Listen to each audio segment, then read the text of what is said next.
हम शैलेंद्र गुप्ता, शिव जी के चरण में हमार प्रणाम।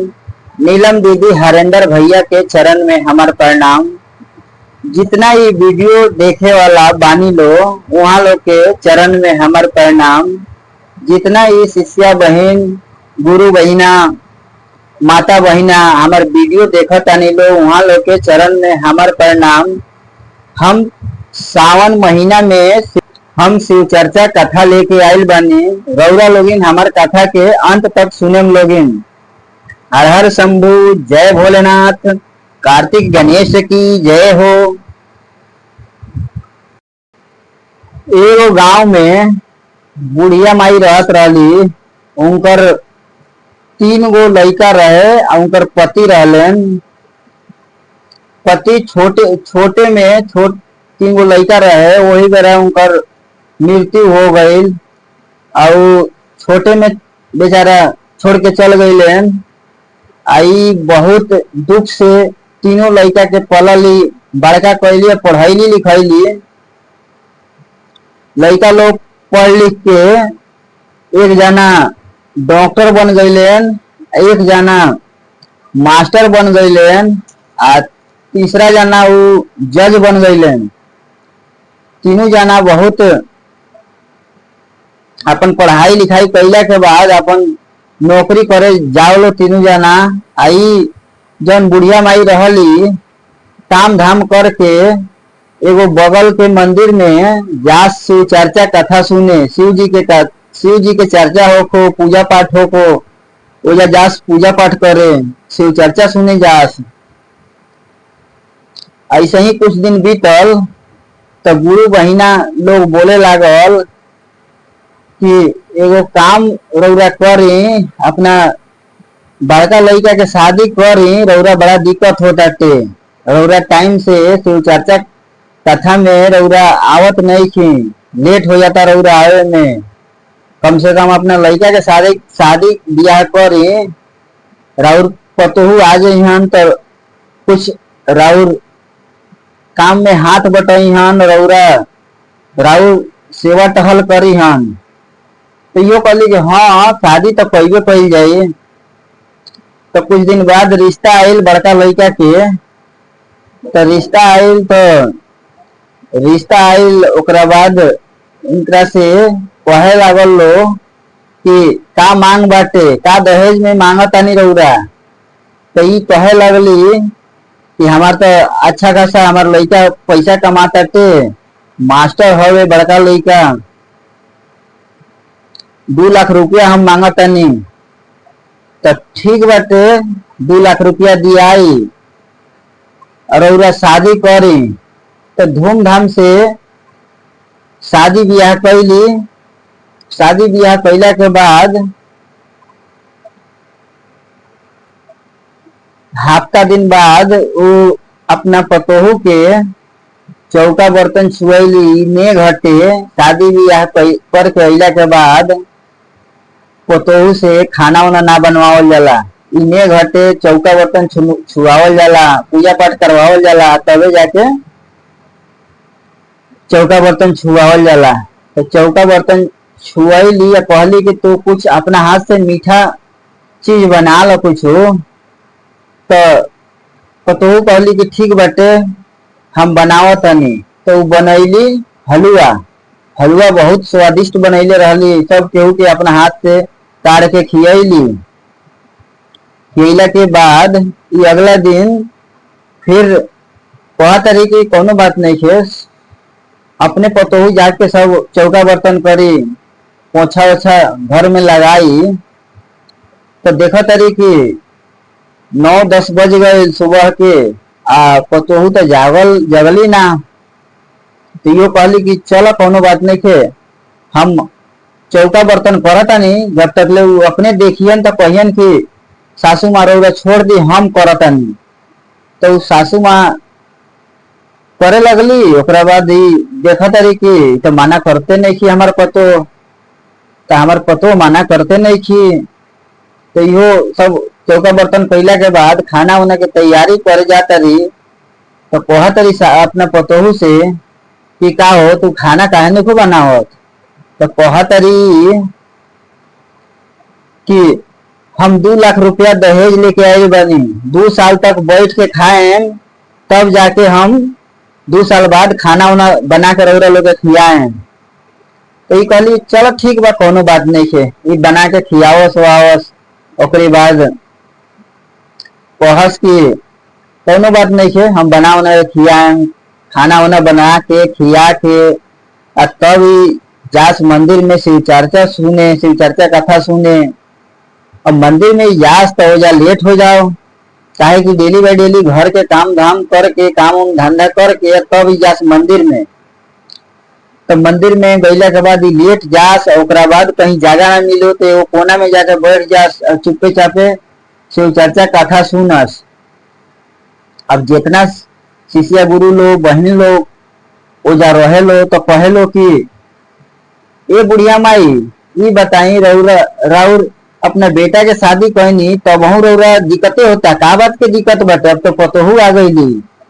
तो सास बुढ़िया माई कहे लगली कि ऐसन ऐसन बात बाटे, शादी यह तक कही नहीं, लेकिन वो पतोहू कहा तारी कि हम 2 लाख रुपया दहेज में देले बानी, 2 साल बैठ के खाए। अब का बतावल जाए, ये सब बात करत तारी आ घर के हम काम धाम करत तानी, उनकरा खुद बना के खियावत तानी। तो शिष्य गुरु लोग माई बहन लोग कहे लगली कि कोनो बात नहीं है, छोड़ी बड़के बेटा के कोई बानी, अब छोटको मझलो बेटा और सियान हो गई बड़न, शादी करे लायक, उनकर शादी रौरा करी, उनकर उनकर मेहरारू आई हन तो राउर सेवा टहल करी हन, कुछ हाथ बटाइए रौरा काम में। तो ये कहली कि ठीक बाटे, उनकर शादी कही जाए। तो कुछ दिन बाद मजलू लड़का के रिश्ता आयल, तो रिश्ता में आयल तो इंद्रा से कहे लागल लोग बुढ़िया माई से कि रौरा का दहेज मांगता नहीं। तो दहेज में ई कहली कि महिला लड़का तो डॉक्टर हटे, बहुत बड़का लड़का से बहुत ज्यादा पैसा कमाता तारन, हम 5 लाख रुपया दहेज ले हम, 5 लाख दहेज ले हम। तो ये लोग कहे लगल ठीक बाटे, मंजूर बा, दियाई पैसा, 5 लाख रुपया दियाई। तो बहुत धूमधाम से शादी भइल, 5 लाख रुपया दहेज भी मिलल। शादी करके इनकर महिला लड़का आइलन तो उनकर जवन मेहरारू आईली बुढ़िया माई के दूसरा नंबर पतो आईली।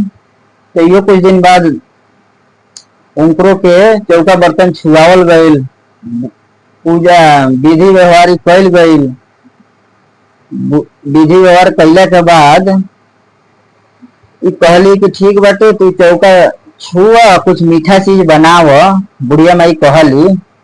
तो बुढ़िया माई कहली तो कहली कि ठीक बाटे, हम बनाव तनी। तो यो हलवा बनेली बहुत स्वादिष्ट, आ घर भर में पूरा फैमिली के खियली।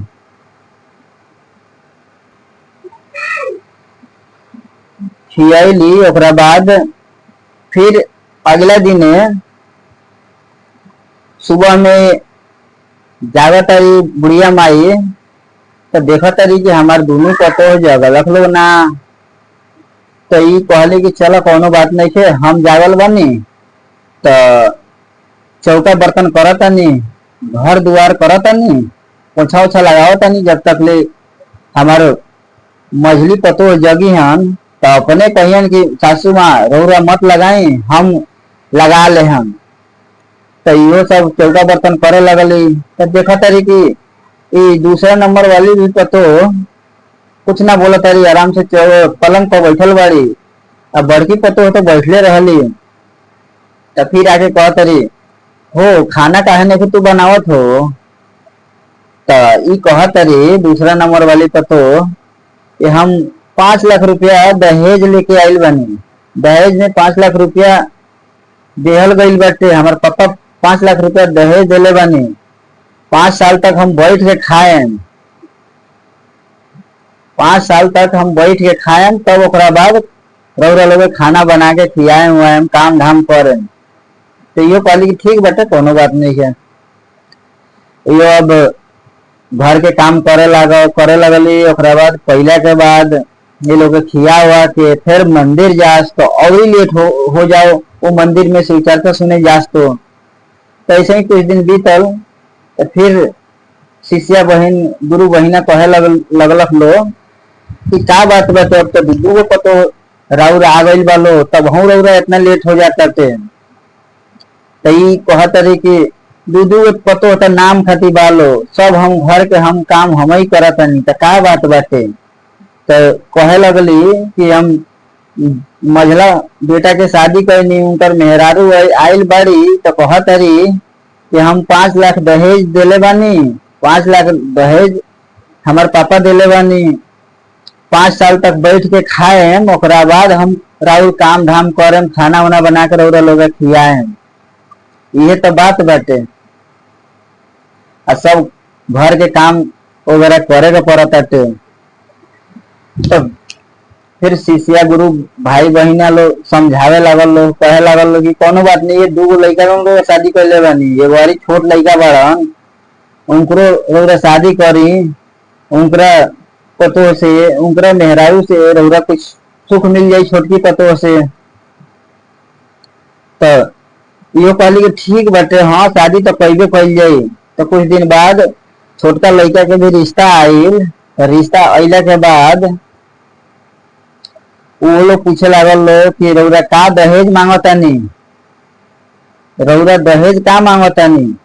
तो बुढ़िया माई के शिव गुरु संदेश दे दिले रहनी कि देखो दहेज वगैरह लेबू तो दहेज के वजह से तार पतो तारा कदर ना करिए सन दहेज मत लिया सपना देखले रहनी शिव गुरु बुढ़िया माई के। तो कहे लगली कि हम दहेज वगैरह ना लेम लड़की अच्छा होके के चाहे हमारे घर के काम धाम सब करो हमनी के देखभाल करो।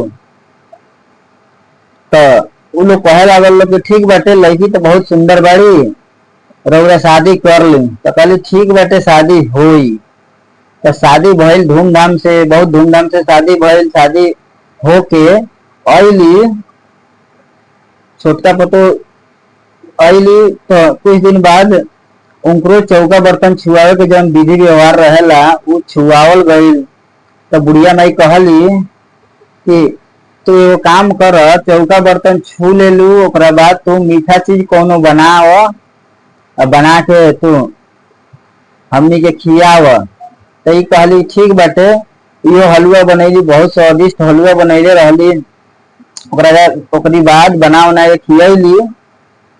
खियला के बाद फिर अगला दिन सुबह में बुढ़िया माई जगली तो देखा तारी कि यो हमार पतो नहीं जागल। तो कहे लगली कि ठीक बाटे कोनो बात नहीं है हम बर्तन वगैरह करत तनी चौका बर्तन जब तक ले केहू ना केहू तो जगबे करी। तो चौका बर्तन करत रहली जब तक ले छोटकी पतो जगली। तो कहे लगली कि ए अम्मा जी रउरा बताई और 3-3 गो पतो बालो तब हम रउरा काम करत नहीं छोड़ी रह दी हम काम करन हम चौका बर्तन राउर करन छोड़ी। तुरंत चौका बर्तन झाड़ू पोछा छीन के आई करे लगली। तो समझ गई बुढ़िया माई समझ गई कि हाँ हमार छोटकी पतो ही संस्कारी बाड़ी जो भी बा चौका बर्तन करस खाना वाना बनावस और बुढ़िया माई के सेवा टहल करस हाथ पांव दबा देस। अभी खुश होके मंदिर जास टाइम से मंदिर पहुंच जास शिव चर्चा वगैरह सुनस कहस और धूमधाम से शिव गुरु के पूजा पाठ करस। ऐसे ही जास मंदिर में पूजा पाठ करस। सावन के महीना चलत रहे तो सावन के महीना में सोचली कि हम कांवर लेके अपना छोटकी पतों के साथ जल ढारे जाए शिव जी के। तो चुपके से छोटकी पतो आ बुढ़िया माई ये दोनों बड़की पतो और बड़की पतो से चुपके से सुतले रहे लो जब तक ले सुबह में दोनों पतो पतो और बुढ़िया माई चल देलक लो कांवर लेके जल ढारे। तो जा जल ढारे गई लो तो इन्हें शिव जी भी अपन लीला रचनी साधु के भेष धर के बुढ़िया माई के द्वार पे आके कहे लगनी कि कोई बाटे घर में कोई बाटे भिक्षा दे दलोगिन, कोई घर में बाटे भिक्षा दे दलोगिन। तो दोनों ये बड़को पतो लो पलंगे पसे कहता लो कि हमनी तो आज तक ले किचन के मुंह ना देखनी सन कि चाउर केने बा दाल केने बा। तो रौरा का हमें भिक्षा दिन सन, भिक्षा हमनी के रौरा के का देन सन, हमनी तो आज तक ले देखबे ना कहीं सन। हमार सासू माँ बाड़ी उहे बना के खियावेली हमनी के। तो शिव गुरु समझ गए नी कहनी कि तू लोग इतना मोटा शरीर लेके भैंस लेखन दारू लोगिन, कुछ काम हम करे लो ना, अपना सास से काम करवावे लो लोगिन। लो लोगिन तू लोग भैंसे बन जा लो। अपना कमंडल से शिव गुरु जल निकलने और दोनों पतो लो के दोनों बुढ़िया माई के बड़की पतो लो के ऊपर कमंडल से पानी निकाल के और लोग के देह पर फेंक देनी। तो तुरंत ही लोग दोनों जानी भैंस बन गई लो। अब भैंस बनला के बाद अब भैंस बन के आराम से द्वार पे खड़ा वालो लो। तो एने से बुढ़िया माई या छोटकी पतो जल ढार के बोल बम से आवत लो। तो देखता लो कि हमारा द्वार गई तो दूगो भैंस बड़ी सन के बांध देले बैठे। तो लोग से पूछता लो तो केहू बतावत नहीं खे। फिर ओकरा बाद बुढ़िया माई के एगो देवर रहलेन तो उहे कहे लगलेन कि देखा ना भौजाई एगो साधु बाबा आई लहुअन तो भिक्षा मांगत रहलहुअन। तो भिक्षा मांगत रहलहुअन तो लो दूनी जानी कहे लगल हलो कि आज तक ले तो हमनी किचन के मुंह ना देखनी सन, पलंगे पर खाना मिल जाला, पलंगे पर हमनी रहे नहीं सन। यही वजह से साधु बाबा गुस्सा होके वो तुरंत अपना कमंडल से पानी निकाल के ये लोग के देह पर फेंक देनी हटे। तो तुरंत ही लोग भैंस बन गई हटे लो। तो ये बुढ़िया माई समझ गई कि हाँ ये हमार शिव गुरु ही कुछ लीला रचले बानी। अब लीला रचला के बाद लीला रचले बानी तो कहे लगली कि ये हमार दोनों पतो ही है सन। तो फिर शास्त्र सासे है कितनो पतो उनकर